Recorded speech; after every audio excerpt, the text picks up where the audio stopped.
আসসালামু আলাইকুম ওরহমতুল্লাহ। চলে আসলাম বশিকপুর। এটা বশিকপুর না? বশিকপুর বশিকপুর হাফেজিয়া মাদ্রাসা এবং কি মসজিদ দোনোটা আছে এখানে। তো এখানে আমাদের মোল্লা ফাউন্ডেশন উন্নয়ন কাজের জন্য কিছু অবদান দিছে, কিছু অনুদান দিছে। এটা দিয়ে যাবে আসলাম এবং কি হুজুর হলো আমাদের এলাকার আজিম ভাই। তো আজিম ভাই, মোল্লা ফাউন্ডেশন যে অনুদান দিছে এগুলো পাইছেন কিনা আপনি? জি জি, তো আসসালামু আলাইকুম। হ্যাঁ, আসলে আল্লাহর কাছে লাখ কোটি শুকরিয়া আদায় করছি এই কারণে, আল্লাহ সুবহানাহু ওয়া তাআলা আসলে মাদ্রাসা মসজিদ যে সমস্ত দিনী কাজ, এই দিনী কাজের জন্য আল্লাহর পক্ষ থেকে কিন্তু সাহায্যগুলো আসে। তো আমাদের মাদ্রাসার একটা কলের প্রয়োজন ছিল।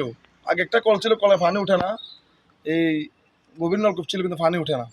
তো আমরা পানি খেতে কষ্ট, এই কারণে আমরা মোল্লা ফাউন্ডেশনকে জানাইলাম জিনিসটা, যেহেতু উনি বিভিন্ন দিকে দান অনুদান দিয়ে থাকে, চক্ষু চিকিৎসা করে থাকে, মানুষের বিভিন্ন কল বিভিন্নভাবে মানুষকে সে সহায়তা করে, মানুষের সেবামূলক কাজ করে। এই কারণে আমি জানাইলাম, জানানোর পরে উনি আমাকে একটা সাবমার্সিবল মোটরের ব্যবস্থা করে দিয়েছে। ইনশাল্লাহ আমরা এখন সাবমার্সিবল মোটর থেকে মসজিদের উজুখানার ব্যবস্থা, মাদ্রাসার ছাত্রদের খাবার ব্যবস্থা, ইনশাল্লাহ আমরা এখন বাথরুমের ব্যবস্থা, সব ব্যবস্থা আমরা ওই সাবমার্সিবল মোটর থেকে ইনশাল্লাহ হইতেছে।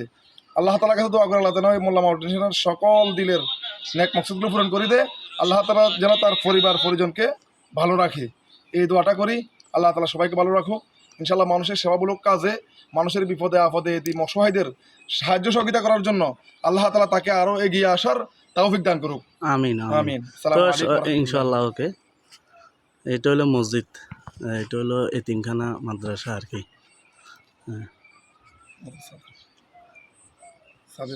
এখানে ছাদের দোতলার কাজের উন্নয়ন কাজের জন্য টাকা পয়সা লাগবো। কোনো হৃদয়বান ব্যক্তি থাকলে ইনশাল্লাহ সাহায্য সহযোগিতা করবেন। এতিমখানা এটা দোয়া পাবেন ইনশাল্লাহ। বশিকপুর একটা রাস্তা লাগবে, ছাদের ফিলার উঠে রয়েছে, মাদ্রাসার ছাদের ফিলার আছে উপরে, কিন্তু ছাদের ব্যবস্থা নাই।